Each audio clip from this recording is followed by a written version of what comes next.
si Mami. Hindi mawawala ang pinakagwapo at pinakamacho.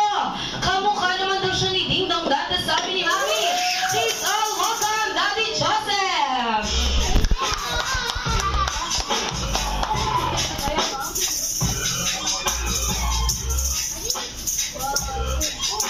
And syempre dapat sa kanya may pinakamalakas na palakpakan at pinakamalakas na sigawan. Dahil siya lang naman ang nagsiselebrate ng kanyang birthday year. At Jollibee sumulong.